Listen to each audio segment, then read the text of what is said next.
Hi, everyone. This is Victoria from The Lonely Entrepreneur. Happy Friday to all.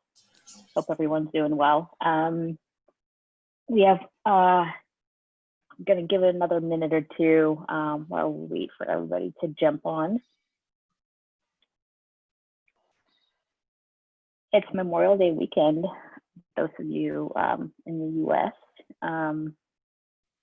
I know the times are a little crazy, but hopefully everyone has some sort of plans to celebrate a little bit or to enjoy the extra day. Even though for us entrepreneurs, that's hardly a day off. Probably a day to actually hunker down and focus on the stuff that we normally don't get to. All right.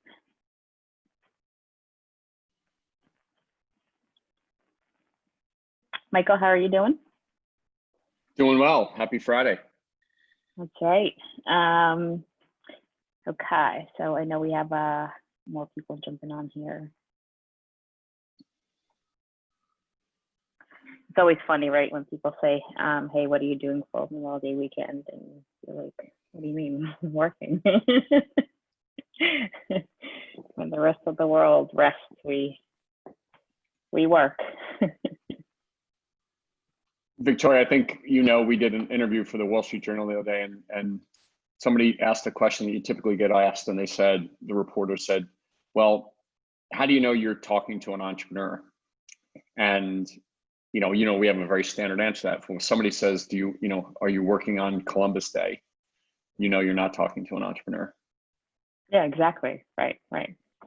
Because, a day off just means that the emails are hopefully a little quieter, the phones are a little quieter. It gives you an opportunity to focus and get more things done. So, yeah, 100%. Hey, Michael, so while we were waiting for people to jump on, I thought, so this week's topic is, preparing for setting yourself up for the future, right? And especially as we can, kind of hopefully turn the corner and start thinking about coming out the other end from this COVID situation. Would love for you to kind of take us back to 2008 for a couple of minutes.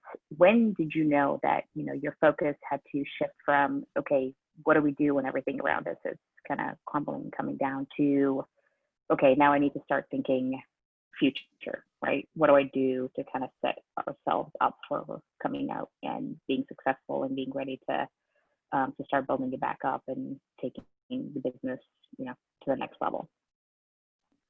Yeah.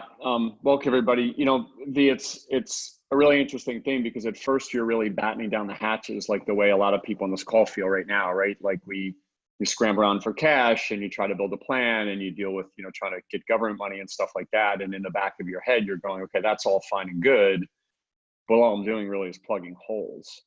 And, when you think about, okay, how do you start to think about what revenue looks like, which we're going to spend a good amount of time talking about today. Mm-hmm. The toughest challenge is you have to rethink a lot to do that. It's not just, some people just, we've talked about in previous sessions, just shift online and stuff like that. But mentality wise, anytime, at least this is the way I felt, like anytime you feel like you're just plugging holes, right, and preventing the boat from taking on water. I mean, you're doing it, you have to do it, has to be the focus, but that is not the more energizing part, right? The more energizing part is looking to, okay, where is revenue going to come from? When I say energizing, just like what you think actually fixes why there are holes, right? So if you're a restaurant, you can do whatever you want, and you have to cut staff and you get money and stuff like that, but you're always constantly thinking about, okay, that's all fine and good, but how do I think about what the future is? I think the hardest part about that, the hardest part is the uncertainty. The hardest part is where's revenue going to come from given all the changes both in 2008 and now, and those are very similar. I think what goes hand in hand with that is, are we operating on the same foundation, right? You've heard us describe it before, where we said, you didn't decide whether you're going to go left or go right. You had to decide whether the floor was going to be there in 2008. Right. And that's the way a lot of people feel right now. So it's one thing if you say, okay, before this is what it looked like, and after this is what it looked like. So take even institutions like a college, right, where before you said, okay, it looked like this, and all right, afterwards everybody goes back to school, but it's not that way. So I think the hardest part is you say, what are you standing on? What is the framework of what the world looks like, B2B customers, consumers, other segments of the economy? It's hard to know what you're standing on. So you have to actually do a lot of thinking, which, as many of us on the call know, is incredibly difficult right now because you're battening down the hatches. Now, hopefully people are getting a little bit of time to digest what's happening. I think the hardest part, and I think we're going to start with today, back then, was just saying, okay, what does this look like afterwards? Like, what, not our business, but what does the world look like afterwards? Our business was in healthcare. And the good news for us back then was that while many companies were struggling, the healthcare companies, while they were struggling too, they were struggling less. It's one of those areas that tends to do better in a crisis, and certainly in a recession, not a crisis. So you have to think and try to understand, what does the landscape look like? And once you get a footing on your world in that landscape, that's when you feel like you're actually making progress towards the revenue side. Absolutely. And probably the other really hard thing, right, is you don't know what assumptions to go on, because this is kind of unprecedented times for most, and you just don't know, where do I start? Do I think revenue is going to be 10,000 based on, right, what I think I know? It's very fluid and very volatile, right? And that's probably another really, really tough thing to internalize and process. I remember an incredibly contentious board meeting that I was involved in, where I presented to my board. We had venture and private equity guys and other people, and I presented to my board, scenarios, what I think it looked like financially. And my board said to me, one of my board members said to me, "Do you think this is the absolute worst case scenario?" And I said, you guys know who our customers were. They were Washington Mutual and Countrywide, General Motors. And I said, no, the worst case scenario is every one of our customers is going to file for bankruptcy tomorrow. So we can have that theoretical debate. But, could you really predict a worst case scenario? I mean, I think now under COVID, people are starting to feel like that I don't think we're at the bottom yet, but certainly understanding what it looks like. But unfortunately, what it looks like isn't, you're not just going to be able to show up with your product or service the same way, even when it's fully back. And we're going to talk about that landscape. And I said to my board member, I was like, if we want to make ourselves feel better, then I'll tell you that the worst case scenario is 0. Right. But if we want to actually have a plan and try to go after this and actually not, decimate the company, we're gonna have to get some wins. But let's not make it seem here like I know more than the guy, at the Fed, who's trying to decide how to, pump a stimulus into the economy. So. Oh man. Well, thank you for sharing that. And I think we can jump right into it. So all yours. Okay. Victoria, you're always taking us back to all those painful 2008 moments, right? Listen, this is, that's part of the journey. Yeah. Well, that's what, listen, we try to kid around a little bit here, but we empathize sincerely with everybody and what they're going through, obviously the health and the economics of it. Listen, as we say, it's hard to understand unless you've been in those shoes. Yep. There's so many people that have sat there on a Saturday night and go, listen, I don't know way I'm going to make payroll, right? And what do you do from there really matters. So this particular session, we're going to talk a little bit about setting up for the future. And I don't mean to suggest that we're on the other end of this. I don't think we are at all. I think that we're really looking at, and I don't know any more than the next guy in Washington, D.C., I think we're really looking at Thanksgiving before things get to some level of normalcy. But that being said, I think that, even though we are still in the survive part and not yet in the thrive part, to use our nomenclature, I think that setting up for the future from revenue and expense, which obviously both impact cash, and employee strategies and approaches, can be really enabling of what the future looks like. I'll give you an example. If you're a restaurant today and you have existing staff and you have a lease and you have equipment and you have food and you have all this stuff, you're trying to figure out how to take an expense level that you have and pare it down, not only to deal with the fact that your restaurant might be closed or shifting to delivery only, but also the fact that if you do in fact open your restaurant, you may have to do social distancing and other kind of crazy things to make sure that people aren't sitting next to each other, and staff.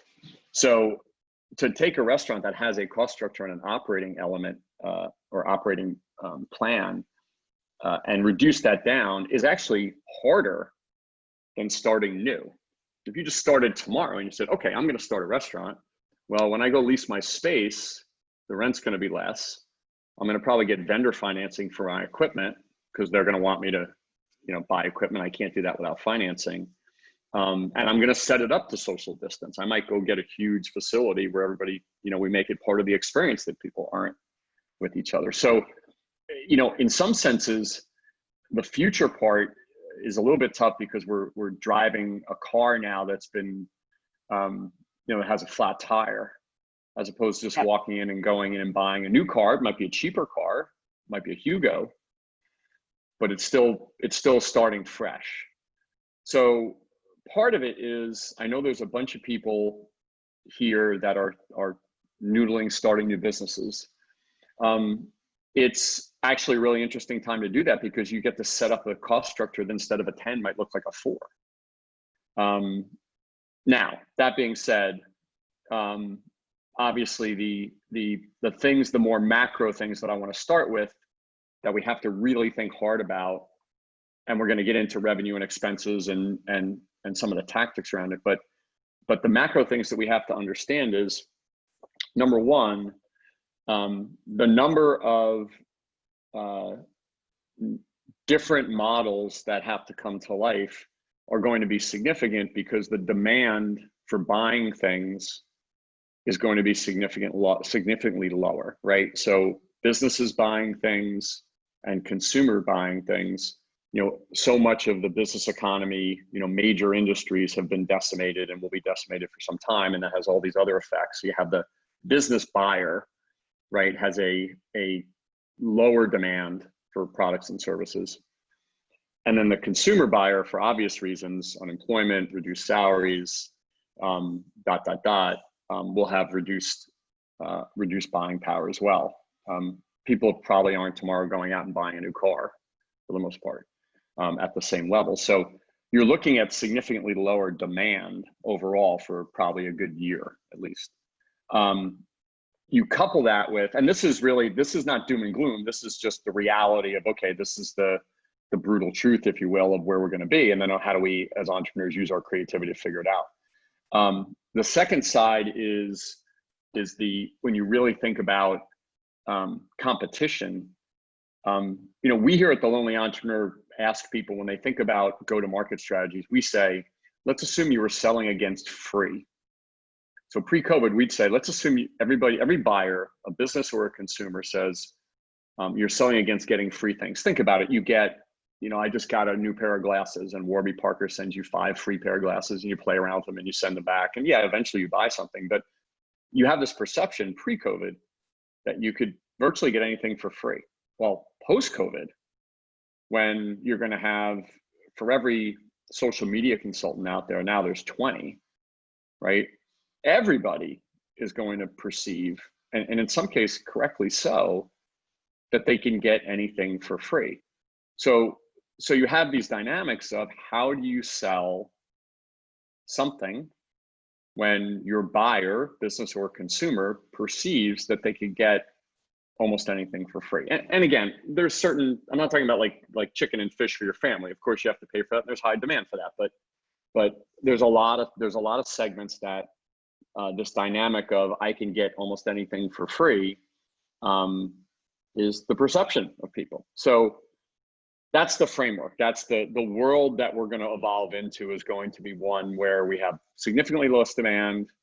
We have the perception of consumers that they should get everything for almost nothing. So what I wanted to try to address here is how do you go about that? So B, let me stop. Any questions before I keep going? So I think somebody was just saying, so basically it's just, we have to understand that we're operating under a very different set of criteria from now going forward. Absolutely. And I think in the beginning, when we heard these kind of 14-day furloughs in March, and in 40 days, everybody locked themselves in a room and it all goes away, it's just not the reality of the way the virus works. And if you saw in Ford, and Ford opened a plant in Chicago the other day, and 2 days later had to close it down. And in South Korea, they opened up a school, and 2 days later had to close it down. So we're in for the long haul for this. So as entrepreneurs, we're like, okay, that's the reality. We have to accept that reality. But this idea that everybody left every hotel and a month later everybody's going back to every hotel is just not going to be the reality. So the question is, especially on the revenue side, what do you do about that? Okay. There's no question that the shifting things online, like many people have done, is a natural thing to do. But as we all know, now there are oodles and oodles and oodles of things online that offer up every product and service, and they will start to offer their services for free, right? Because they're competing with everybody else. And so you're faced with this kind of reality of, okay, great, shifting online. What I would suggest is this. This can't just be quote unquote pivot, right? You can't just say, I'm going to shift from this to online, right? Like, how many people are going to, I don't know about you, how many people are going to attend a virtual event in 4 months? I mean, like, yes, there people will create great value and things like that, but if you ran an event before, you're looking at a while before events come back. And so you have this situation of, if everybody's doing virtual events, are you gonna, if somebody did a virtual event prior to this, that would have been cool, right? But you're facing this reality that the economics and the buyers out there, you're going to be faced with heightened competition. So I would suggest it can't just be a pivot. So what does that mean? Sorry, Michael. So people are asking, but given the limitations of what we can and cannot do, right? It's almost like it's either, if your business or service was in person, the only thing that you could really do is make it virtual or digital now, right? In other words, what are the other options that we really have? Well, when you really think about it, the why is it that all these products and services have to be delivered the way that they're delivered now, right? So some of the things that happen, think about it. If I was making up numbers prior to COVID, 40% of the economy was online. Made up a number. Today, yeah, 70% of the economy is online. 80% of the economy is online. Would anybody have ever expected that incremental 30% could have been made online? Probably not, until we were forced into it. So the ways in which you deliver products and service. So I'll give you an example. There was an airline called Air Trans a couple of years ago that didn't make it because I think the big airlines really crushed them. But their offering was essentially, they sold to corporations, and they went to corporations and said, we are going to offer you a flat fee for the year. You give us $10 million in the beginning of the year, and your people can fly unlimited. Right? So completely different way of doing it. Right? Now, obviously the airlines are the airlines right now, so it's not, right? So what I think we have to think about is there's two kind of concentric circles. Number one, what is their demand for, right? Well, there's a lot of things that are demand for that none of us have a desire to do. You'd never want to see me in a kitchen, right? So like there's things that people have a demand for, but just because you want to be quote unquote in business doesn't mean you want to do that. Secondly is, what are the things that you are passionate about, have a niche in, have spent your career in? A lot of times that's the only one, like you pursue that, and that's your entrepreneurial passion and your entrepreneurial exercise.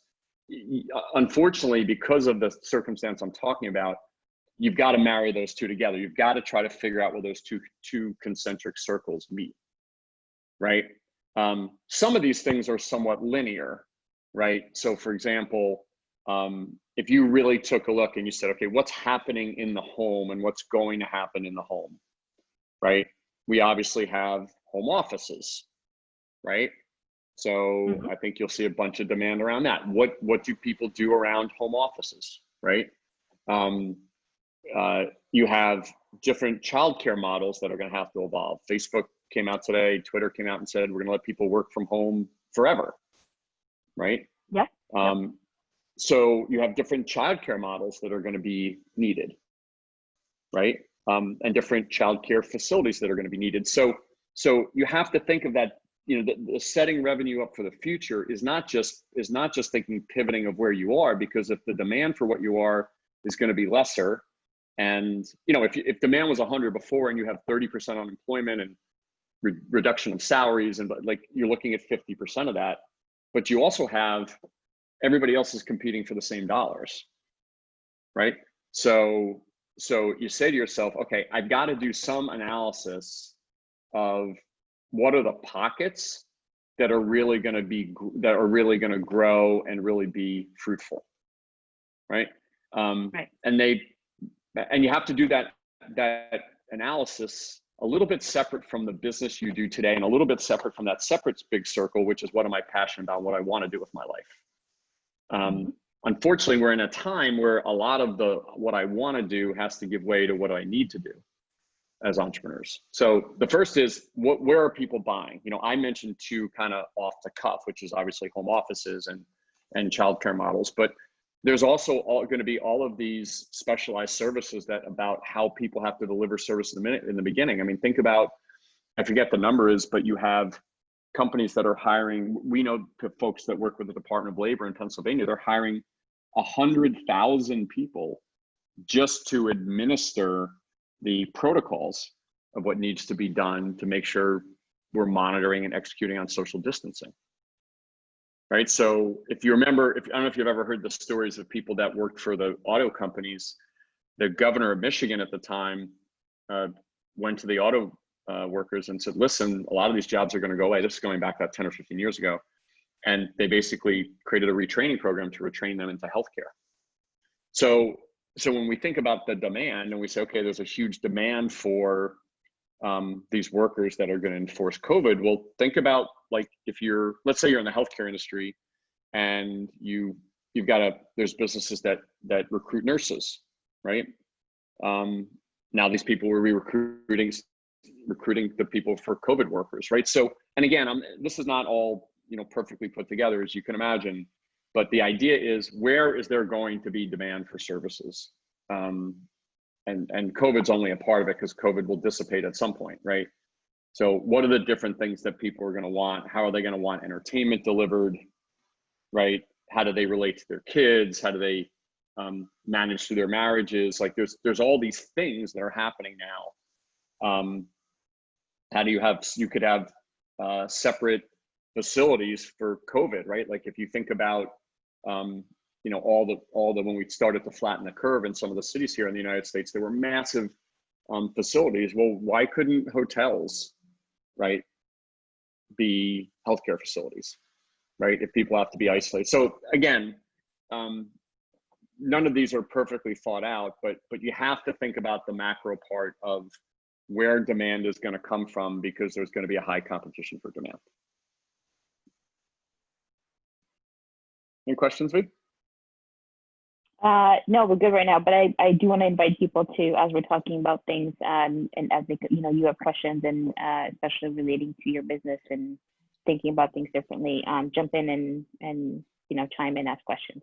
But I'm also asking if people send them to me, so we're good. Okay, great. So if you think about setting yourself up for revenue for the future, you know, I've talked about the big picture things, and sometimes it makes our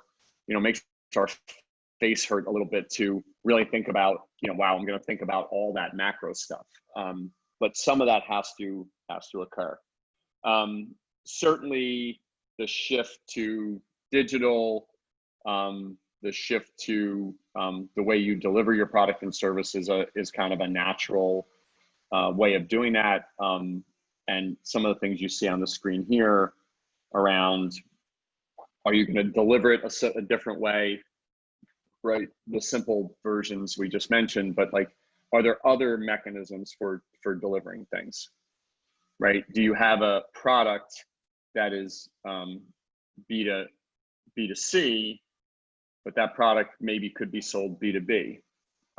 Like for example, for those of you that know Lonely Entrepreneur, we have our learning community that we offer to individual entrepreneurs and stuff like that.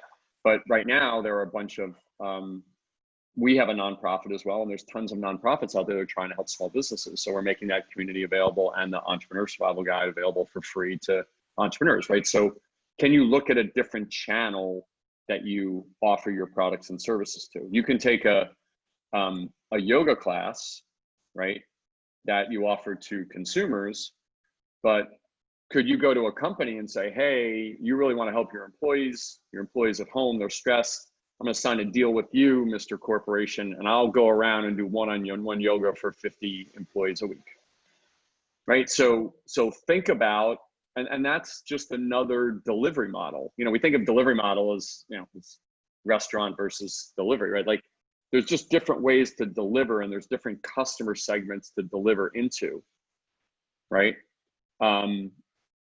The value chain and the economics that exist out there. Okay, so think of different audiences and different places that you could put your product or service. That if your current audience is going to be, you know, not paying attention or inundated, you know, how do you deliver it a different way? Obviously, pricing and packaging is simple, right? Like you shouldn't say it's simple. It's one of the criteria, right? It's how do I make my pricing more a la carte? How do I make my pricing more lower buy-in at the beginning?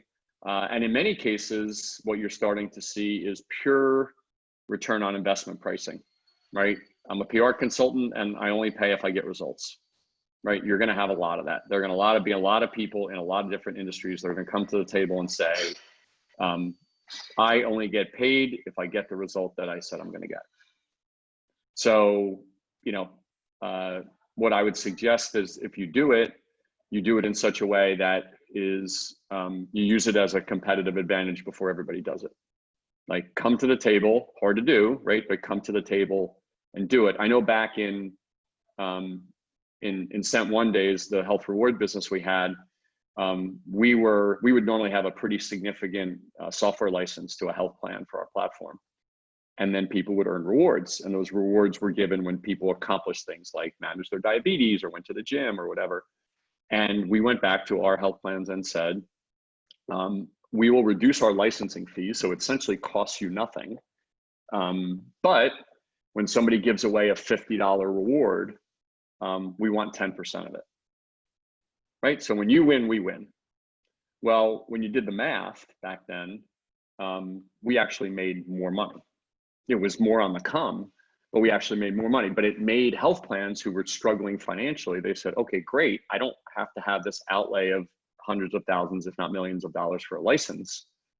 I can actually go and play. And so we literally revised our contracts and they started doing it. And we actually ended up making more money in the end. So you have to think about return on investment pricing. You can still say it will be higher. Right. And so if you go to somebody and say, listen, I'm gonna not charge you, I'm gonna provide the service and I'm gonna deliver it. And if I do deliver it, I'm gonna get paid more. What you may find is they may go, I don't want to do that, I'll pay you less now, and get into a collaborative negotiation over it. Okay, so there are creative pricing strategies tied to results, especially, as well as things like lower minimums and lower amounts and those types of things that you know can make a difference. There's other ways also to offer a product or service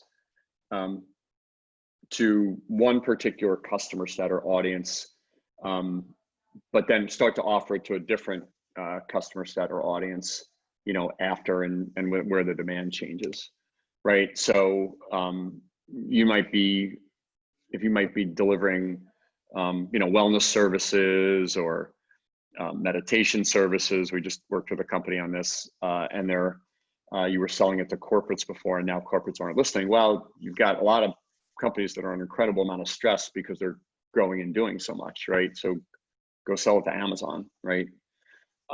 So just looking at different segments and different markets, different approaches. This is similar to kind of what I was talking about before about different types of target markets. Okay, let me keep going, or do you have any questions? Nope, keep going for now. So the other thing that to me is the most important thing that us as entrepreneurs have to be able to do is given the backdrop of demand and given the backdrop of, you know, everybody thinks everything is free, how do you actually win, right? I know before COVID, entrepreneurs always sit, you know, in their workspace or their basement or having conversations. They're always going, hey, I have this great idea, but can't somebody just copy me? Or isn't there somebody out there with more money that can just do what I'm doing? You always face competition from everywhere. So how do you win? How do you ultimately, you know, stand out from all that? And that's especially true given the competition that's coming and given the competition for, you know, scarce dollars. So it goes back to these fundamental principles, 3 of them, about going to market. Number one, you guys have heard us say this before, finding a playground where nobody else is playing. You know, can you deliver your service in a way or to a market where nobody else is playing? So I'll give you an example. We work with a company that is enabling the technology to do self-leasing of apartments, right? So you never talk to a broker, you never talk to a landlord, you basically go online, you do the whole thing, you show up at the apartment, there's a little lockbox, you do the whole thing, right? And it's seamless. Great little company. And there are other people that are trying to do the same thing, but those other companies are creating a standalone app, right? Where you go, you sign up for the app and you do the same thing, similar things.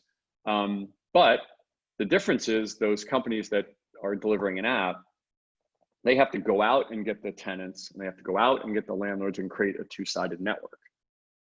What we are doing is we're going to the existing leasing sites out there and saying, listen, you have to deliver self-serving technology. We're going to be your intel inside, right? So all we're doing is approaching the market in a way that's completely different from the way others are approaching the market. So finding these playgrounds where nobody else is playing that's just one example where it's absolutely critical to make sure that you're really thinking it that way. Because sometimes you can take the same exact product, and if you put it in a playground where nobody else is playing, it seems like it's really breaking the mold. Okay. So that's the first principle. And we always think, for any of you who are familiar with us, we think finding a playground where nobody else is playing is the most important skills that entrepreneurs have on the revenue side, simply because we all use the same tactics, we all use the same tools.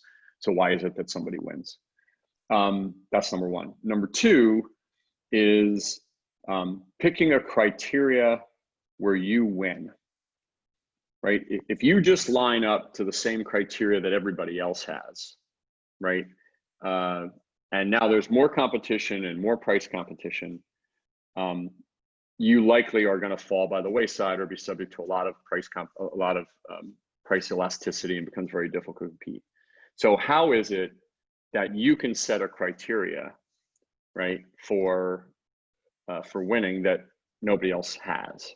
And then that becomes the defining criteria. And some of you who follow us know that I like to use the Budweiser example, the Super Bowl ad that existed 2 years ago. On a Super Bowl commercial, we have a medieval times ad where they drive up to the castle or gallop up to the castle, and they knock on the castle door and they say, hey, we've got your delivery of corn syrup. And the sentry in front of the castle says, oh, no, you must be mistaken. Budweiser doesn't use corn syrup. You've got to drive down the road to the Miller Lite or the Coors Light castle. They use corn syrup. And so they define corn syrup as a criteria where they win, even though prior to that commercial, nobody I knew ever even knew or certainly bought or didn't buy beer because it had corn syrup. So Budweiser, in a highly competitive industry, basically defined a criteria where they win, right? So can you define a criteria? And again, this requires our entrepreneurial creativity. They just don't jump off the page, right? Can I find a criteria where I win, and then I start to define that criteria in a way that everybody's following me? Okay. That's why I cringe a little bit when people use the word pivot, because pivot, kind of presumes that you're just doing something, kind of sideways of what you are today. And in many cases, I know that's not really what people think, but you have to think more broadly and expansively about that. So finding a playground nobody else is playing. Number two is defining a criteria where you win, and trying to make that the criteria where people should buy. And then thirdly is knowledge and know-how. Okay, if we perceive everything's going to be for free, why am I going to hire a vendor, right? Why am I going to buy a product or service, right? In many cases, it is the know-how that we deliver that our buyer doesn't have, right? And making that buyer believe that if they don't do it with you, they will fail, spend more money, not be as successful, whatever it may be. Use a very kind of facetious example. If you said, don't ever wear that dress with those shoes, right? Don't ever serve that wine with that chicken. And if somebody said, why? And you said, well, that's why you hire us, right? So how do you define the know-how, not after they've talked to you 20 times, but front and center, right? How do you define that you have a know-how and an understanding about your industry that's going to cause them great pleasure or great pain? Okay. There's a famous story of a politician who was running against a much more well-known politician in Florida. This politician was barely known and was going to probably lose really badly. And they had their first debate. And the one thing about the less known politician is they were local. They grew up local. And the other politician was from the state capital and was well financed and wasn't as local, but is very well known and very well funded. And they had a debate. And before the debate, the more well-known politician had 50% approval rating or voting rating, and the other one had 10. And they asked the local guy, and they said, what do you think? And he said, listen, I've grown up here my whole life. My biggest thing is I'm going to fix the pothole on 5th and Main. And I'm going to, the residents here have been tired of the pothole forever, and I want to fix the pothole on 5th and Main. So they went to the state senator and went to her, and she's a very polished politician. And she said something like, well, of course, we're going to fix the pothole on 5th and Main. We're going to fix every pothole in the town, and no one's going to ever get a flat tire in a pothole again. And they went back to the less known one and said, how do you respond to that? And he goes, there is no pothole on 5th and Main. And if you lived here, you would know that. And the next day in the papers, it was 50-50. So if you demonstrate a know-how, right? If you're a PR consultant, if you sell chili, if you offer services to pets, there's so many examples of this. We work with this great little company called Whisker Docs that offers pet telemedicine. It's amazing, so needed now. And for those of you who live in New York City, like I do, if you've ever noticed, there's these individual planted trees that have little gates around them and a little bit of foliage around them. And lots of dogs, when they're being walked, will go in there and chew on the foliage or whatever. Well, it turns out that the doormen of the world, where these trees sit in front of like a doorman building, actually spray pesticides on the foliage because they don't want the animals eating it, and it can kill your dog. So when you pick up the phone and you go into a sales meeting and the pet telemedicine service says, hey, we're trying to sell this telemedicine service to a pet insurance company.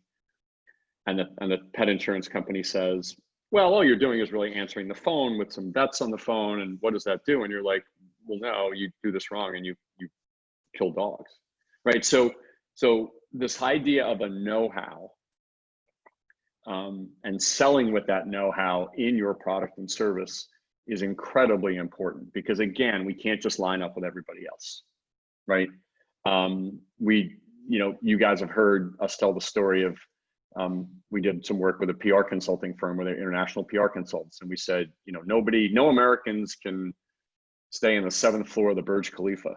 And people are like, what are you talking about? What are you talking about? And we're like, we just made that up. It's not true. But for a second, right, you felt like we knew something that you needed to know, that if you went in front of a client and didn't know that. And I'm making, in that case, I'm making it up. But in all of our cases, we do know that.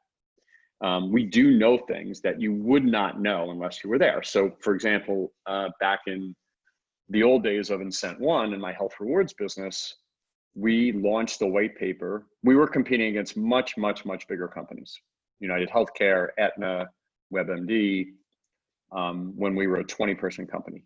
And we wrote a white paper that was called The 7 Deadly Sins of Incentive Management. And we said, these are 7 things you can't do. And we didn't say Incent One is great. We said, these are 7 things you can't do. Now, of course, we knew those are things we could do, but, or that we could help with. We tried to set the criteria of this know-how, right? We knew that, for example, the big health plans were slow. So because they were slow, we said that one of the deadly sins was the notion that your reward program in healthcare can be slow. It can't be, because the reward programs we get in our lives, like credit card and airline and hotel, the minute you perform a transaction, like buying a pair of shoes or an airline ticket, you get your rewards right there instantly. So the idea that the normal healthcare, you can wait 2, 3, 4 weeks for data to move around the system is not okay. So we were saying, this is a deadly sin. You can't do this. Why? Because we were trying to set a criteria that we won, and we were trying to demonstrate a know-how that customers go, these guys really get it.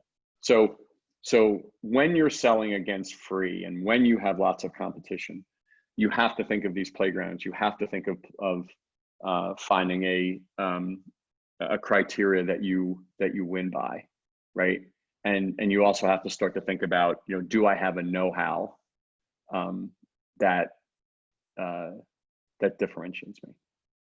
Hey, Michael, so can we dig in just a little bit deeper here? Because I think a lot of what the entrepreneur, small business owners are feeling is that, especially around what you were just saying around the know-how, right? What we're saying is that basically everything that we knew no longer holds, right? We have to get creative. We have to think differently, which means that everything that we think of now, we don't necessarily have the know-how, right? Because it's not something that A, we started to do initially, B, have been doing. So, right, so help, how do we think about it in a way that, okay, I may not have the know-how, but, I know that I can win in this criteria based on what I've been doing? Well, these are not, it's a great question, Dee. They're not mutually exclusive, right? These don't all work all the time. Sometimes you'll find your playground. Sometimes you'll find a position, a criteria that you win by, or frankly, define a criteria that you win by. And in other cases, you demonstrate the know-how. Here's what I would say. Any of our entrepreneurs, I mean, I can think of 100 off the top of my head that we just have, that have been in our community. Every single one of them know a ton about their market space, right? We've lived it and breathed it, right? They know every little detail about it. There is know-how there, left, right, up, and down. What often doesn't come out is we don't sell with that know-how until we have meeting 2, 3, 4, 5, right? Right. So yes, it is shifting, but what makes know-how even more important, right? Dollars have to be effective. They have to work. I'll give you an example. Literally yesterday, we were working with an accounting firm. An accounting firm sells into nonprofits, so does accounting services for nonprofits. And we were talking about what is this know-how? What makes them go, ooh?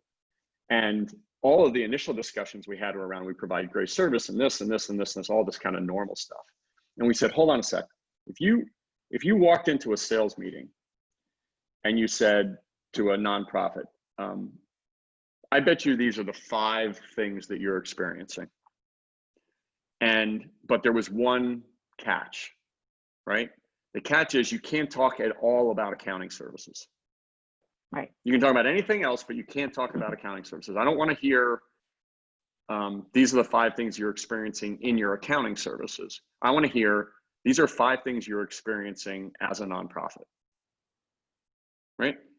So what you're demonstrating is a know-how, a knowledge, and an understanding of their business. So if I ask the question, how many accounting firms would go in there and not talk about accounting? None, right? Yep. If you go in there and you say, I understand you have this problem and this problem and this problem, that buyer walks away going, those dudes are different. They get me. And because they get me, yeah, I'll talk to you about accounting services. And yeah, you'll do the same spiel that everybody else does, and you'll show me all the good things that you do. So that know-how, V, is not, I keep using the word linear. It's not 2 feet in front of you. It's sitting back and going, how do I demonstrate an understanding? I'll give you another example. You have all these tons and tons of marketing firms out there, digital marketing firms. So like a digital marketing firm today, a PR firm today, that shows up and says, here's my presentation, and I'm going to slap your logo on it to present to you.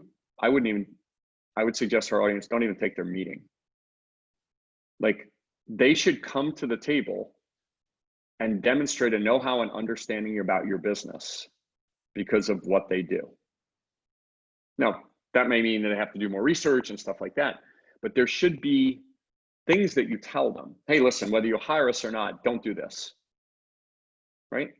Like, you have to, but in this day and age, a day and age of clutter, even pre-COVID, right, where nobody pays attention to the details, you have to make them go, oh man, I didn't know that, and I probably should, right? So this know-how, yes, V, it's on a shifting floor and a shifting platform, no doubt. But can you still bring, we didn't say can you must bring know-how, because remember, you're competing against price. You should walk in there and say, if you want the cheapest solution, I'm not the solution, but I'm going to keep you out of jail, right? Right. Figurative, Right. So a couple of people are asking, so effectively, you're in a way coming up with new business ideas, if you will, right? Basically a new service or a new product. Is that a correct assumption? Sometimes, not always, but sometimes, right? Sometimes it might just be applying it, like we said before, to a different market, packaging and pricing it up differently. And sometimes you're talking about actually coming up with a completely new service. Think about, there were firms out there that all they did was help people with paycheck protection program, right? That didn't exist before. Right. So yeah, there are certainly services that are emerging as a result of this. But what I would suggest is this: when you go into the thrive part of the world, right, the survive and thrive, like when you start to move, whenever that is, we are looking at a different set of circumstances on the other end. So say, okay, lots of competition, all the stuff I blabbled up before. You got to find a playground. You have to set criteria. You win. You've got to show know-how to win, because everything's going to get everything for free, right? Right. Do I have to package up my product in a way that you understand something like differently? So, for example, one of the women we're working with is launching a business in which she's providing different things for women that have gone through breast cancer, but it's all about like the things that happen a day in the life, right? She was explaining to us that she has this, one of the things of a day in life, there's a lot of things that are related to the surgery and related to all these things, but they're like, nobody's ever developing these kits of products that actually understand what it's like to be a woman who goes through that.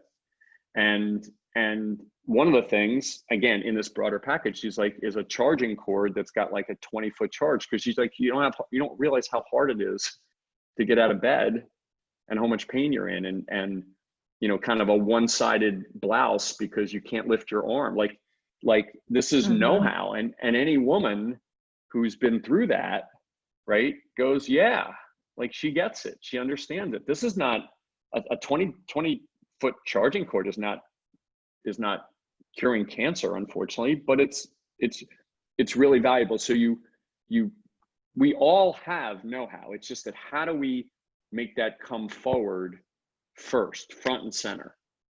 So you rise Right. above everything. Yep. Right. Tap into that creativity and what seems so natural and obvious to us is not necessarily the same to the outside world. Totally. And people not even paying attention to it. Right. Forget about it's obvious. There's so much clutter, and now there's so much stress that who's even paying attention? Exactly. Yep. We've spent most of the time here on the revenue side, and I know that some folks may walk away going, okay, well, this isn't that specific. What I would say to you is that, of course, lower prices, more bundles, more things tied to results, those are all going to help. Giving your client things for free. I know that some of the things we did back in 2008, and of course, some of the things we're doing now, great gestures, carry a long way if you really help your client be successful, whatever that client is. I think that the other thing to think about as you think about revenue strategies is not just those 3 big go-to-market strategies, but thinking about what makes your client successful, or your customer successful, not just successful relative to what you sell them.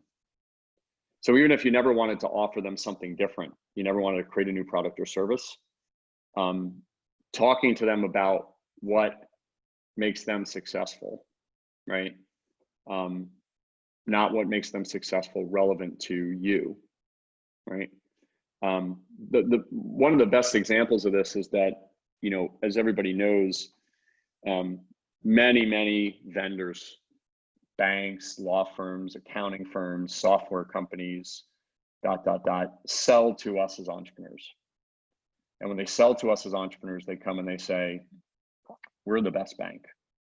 We're the bank that understands entrepreneurs. We're the software company that understands entrepreneurs.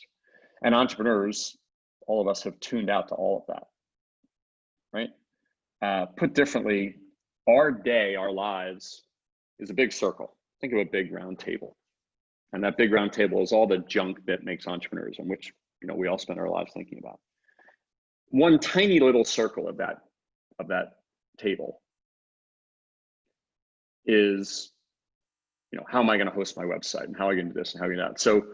So what these companies don't really understand about us as entrepreneurs is that we're thinking about all this stuff.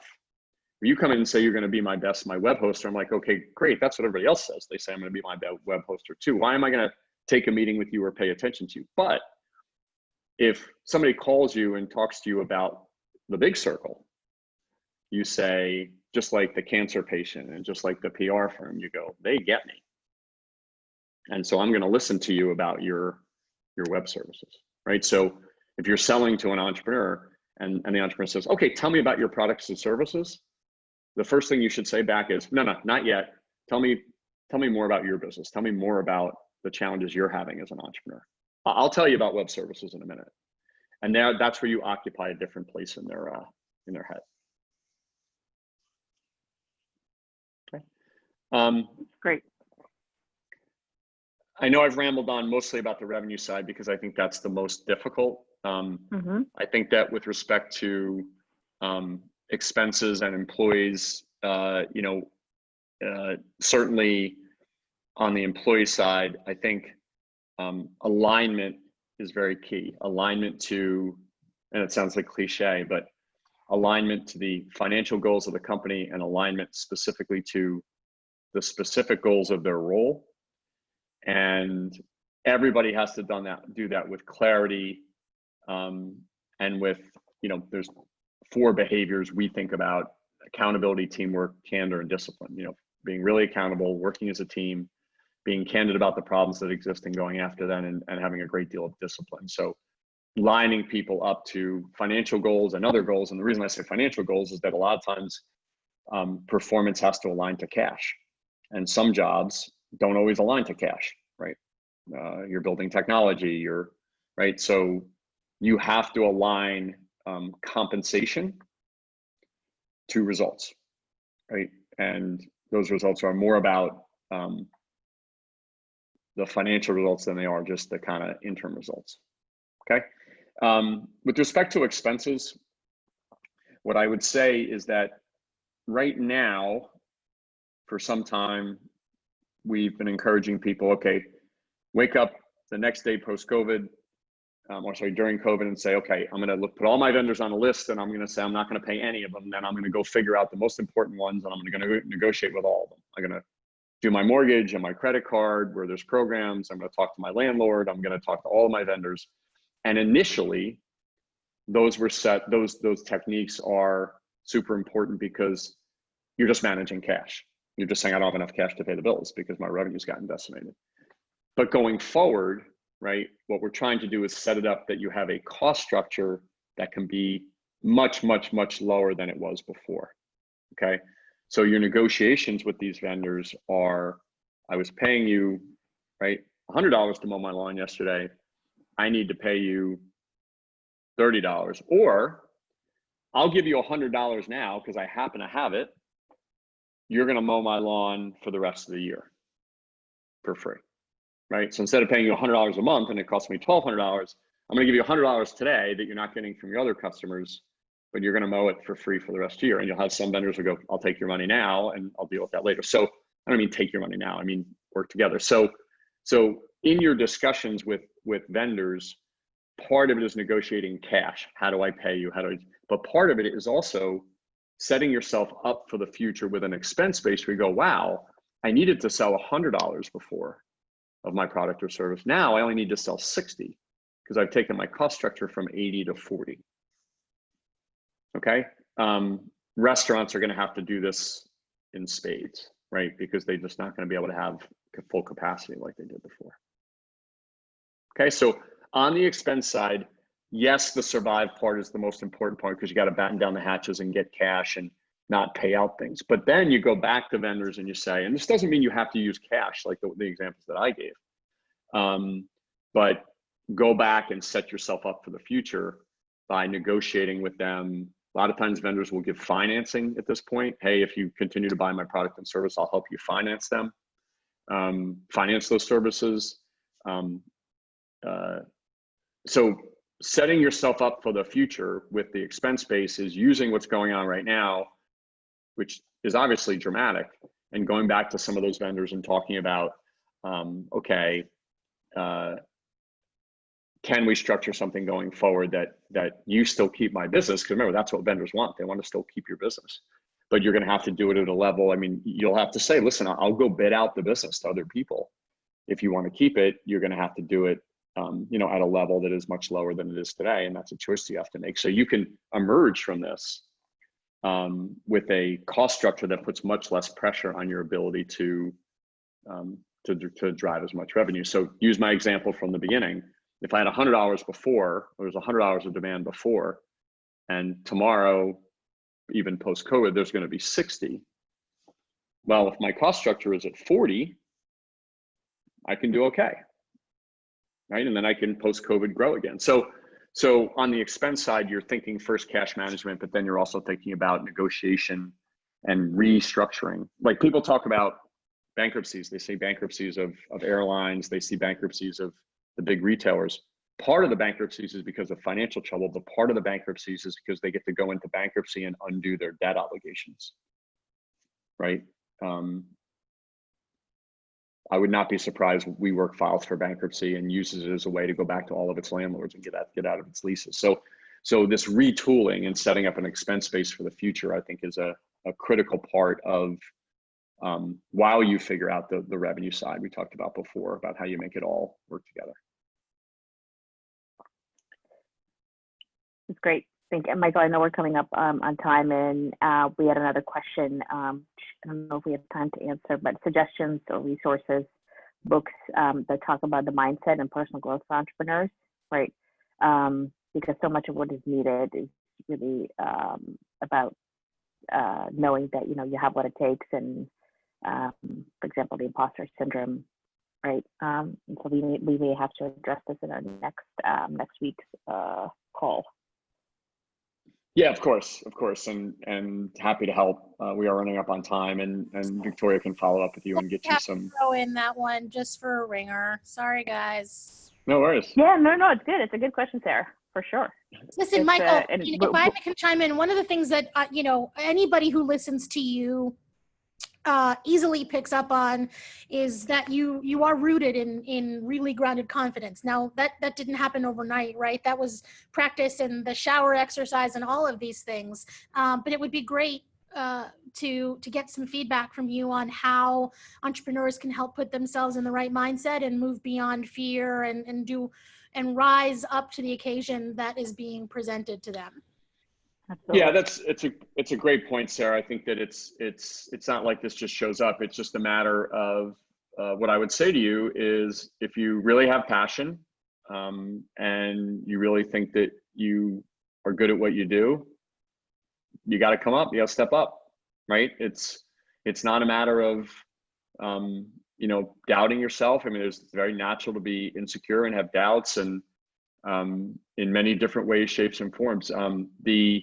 If you're true to your passion about your business, if you understand that people rely on you for their jobs, and certainly your vision needs the energy that it needs, you've got to basically dust yourself off and take it on and overcome the fears. There's a section of the Entrepreneur Survival Guide that is all about just, we don't have time for this, don't have time for doubt. And there's a lot of reasons to have doubt. There's a lot of things we're staring at where the math doesn't work. And I can tell you that the energy that you spend on doubting yourself, even though it's incredibly natural, takes away from the likelihood that you'll be successful. Yeah, and we'll definitely have another dedicated call on this topic, because it's a really important one. So terrific. Well, thank you again, you. everybody. As you know, at the end of the Survival Guide, as you've seen on your screen, are all these recordings. So please feel free to take advantage of them. We'll put them out on YouTube as well. So thank you again, everybody, for participating, and hope everybody has a happy and healthy thanks, everyone. Weekend. Yeah. Thank you. Bye-bye. Talk to everyone soon. Bye-bye.